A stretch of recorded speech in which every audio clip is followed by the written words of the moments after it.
What if I told you that your support team is losing over 100 hours per week just because of the way that your portal is set up? In this video, I'm going to break down exactly why customers aren't using your support portal, how we fix that for a client at grid.io in under a week, and the 3-step framework that we use to get your customers from email into the portal permanently. Hey there, Josh here, CEO of grid.io, and we help teams use Jira instead of fighting it. Now, what I'm going to show you is helped our clients and the teams that we've worked with cut the resolution times by 30 to 50%, improve your customer experience, and get portal adoption without the backlash.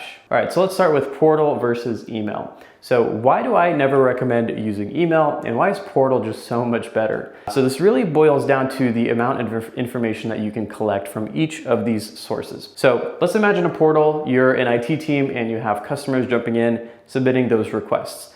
So they'll go in, they'll add a summary, they'll add a description, maybe with specific information that you want listed in that description. You could have attachments for certain errors or issues that the end users are also seeing. Then you could run a priority matrix on the back end to find out what the priority and urgency are. That way you could see which kind of a task it is and how quickly it needs to be resolved with all the information that you need. Let's take email as an example there, and all you really have is the summary and the description fields. So you're limited to 2 fields. You're also going to get the attachments, but a lot of individuals just won't use that because it's not required, and they might even forget that attachments are possible via email.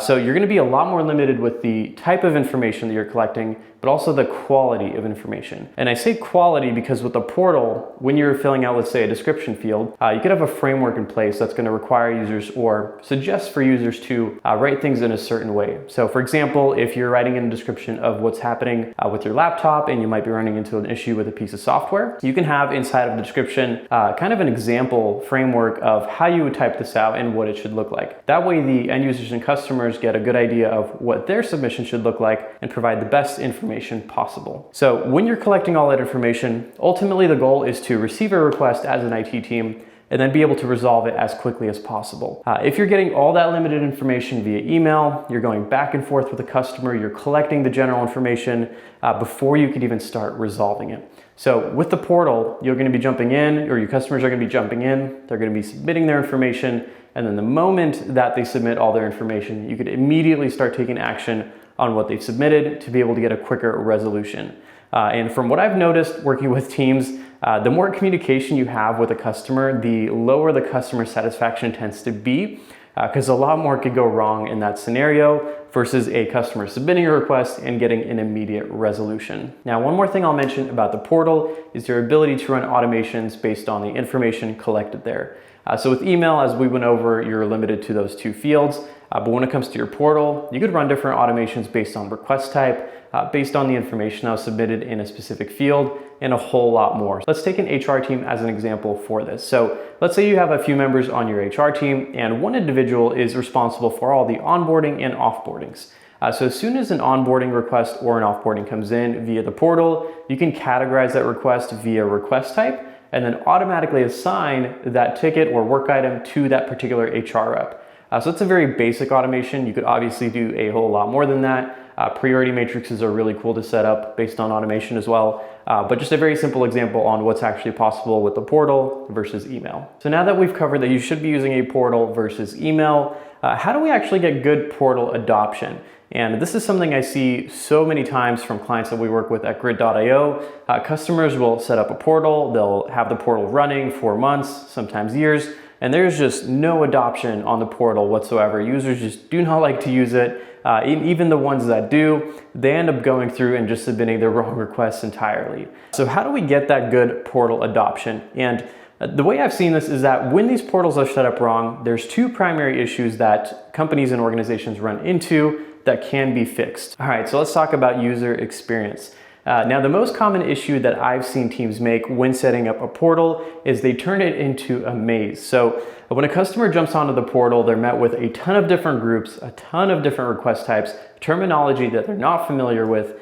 They have no idea where to go to actually submit a request that's going to get them an answer or a resolution. So this is primarily an issue of overcomplicating and overloading all of your groups and request types. Now, I'd start by challenging you to limit all of your groups to a maximum of 6. but ideally 4. Same thing with your request types, 4 to 6 is the sweet spot. So the less total number of options that you have in your portal, the easier it's going to be for your customer to jump in, identify the request or the issue they're having, and get it submitted. Now, this is obviously balanced with adding as many request types as you can get away with while still keeping things simple, because obviously the more information you can collect and the more information you could identify up front is going to be ultimately better for your team to resolve that request quicker. Now, this also goes for your forms and your fields. You don't want to overcomplicate those either. If I do identify a request type and I click on it to submit something and I'm met with 50 different fields that I have to fill out, there's no way that I'm going to stick around for that. I'm just going to try to find a catch-all or the shortest way to submit a ticket. One quick tip to get around that is to use conditional logic within your forms on the portals.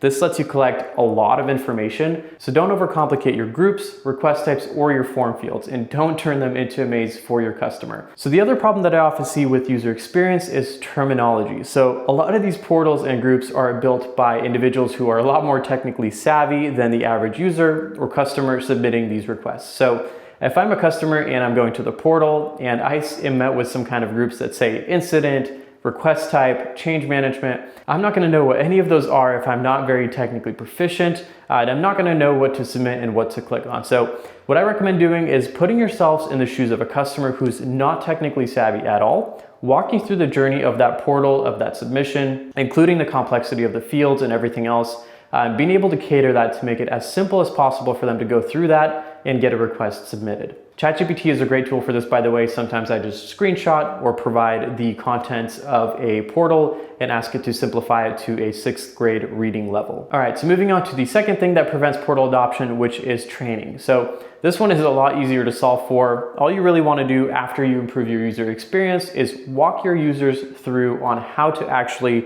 use this portal. I find Loom to be a really great way to do this because you could actually go through and visually show all of your customers exactly how to use the portal, each of the groups, request types, and how to fill something out, and view the request types after they're created as well. One trick I found with training your customers on using the Jira Service Management portal is to embed the Loom on the portal directly. That way, when your customers jump on, they'll be able to see the Loom and find out exactly how to use the portal, submit requests, and any other context or information you want to share with them. All right, so now that you know how to build a portal that will get adoption, let's talk about how to get your customers from using email to using the portal. All right, so this could obviously be a very hard thing to do, especially with larger companies that have been around for a very long time.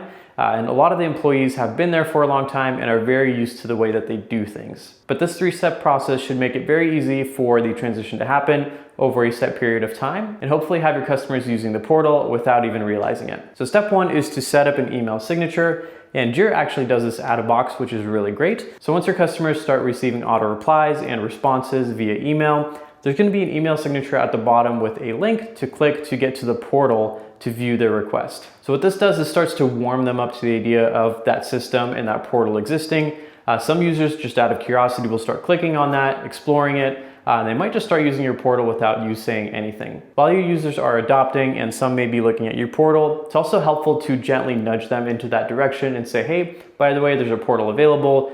Click here if you want to check it out, if you want to submit a request, if you want to track your request. Maybe send out an all-staff email that contains all the updates and what you've done on the portal with a mini training. All we're really trying to do in this phase is to start gently pushing your customers into the portal and showing them that it does exist. So now that your customers are familiar with your portal, and depending on your organization, that may take several months, we can move on to step 2, which is requiring to use the portal. There's a couple things you could do here to really get the ball rolling. Number 1, make sure you actually announce this to your customers that this is going to be required moving forward, but don't disable the email option just yet. Now at this point, you probably have a pretty good chunk of these users actually using your customer portal, but the majority are probably still sending emails. Now what I like to do with the customers that are still sending emails is when you receive those emails, I do notify them that we'll take care of the request, but in the future, they will have to go through the portal. That way your customers aren't dissatisfied with you forcing them to a different system without actually resolving their request. Now over time, you should have a lot more portal adoption with a majority of your customers actually using the portal. And if I do notice a lot of the same customers submitting requests via email, even after a couple of different reminders, I would typically chat with them directly to see if they're running into any issues with the portal or if they need some extra training to actually get more familiarized with it. So once you have a majority of your customers using the portal, you'll probably still run into instances where users are submitting via email. So that brings us to step 3. And in step 3, we're essentially enforcing the use of the portal. So what I would do is set up an auto reply on your email and disconnect it from Jira entirely. In the auto reply, you could use terminology that says something like, hey, we're actually not receiving tickets via email anymore. Please submit them at the portal here with a direct link. That way your customers aren't shocked and don't understand why they're not receiving replies, and they get a link of directly where they do need to submit their requests. So now we've gone through our portal versus email, our portal adoption, and how to set it up for maximum user experience, how to train those users, and then how to cut over from email to your portal. Now all of this is really great, but when you're receiving these requests, all of the work you're doing is 100% manual. Now I highly recommend using this in combination with Jira automation to actually automate some of that work on the back end and make it even faster for your agents to resolve requests. You can check out that video next here.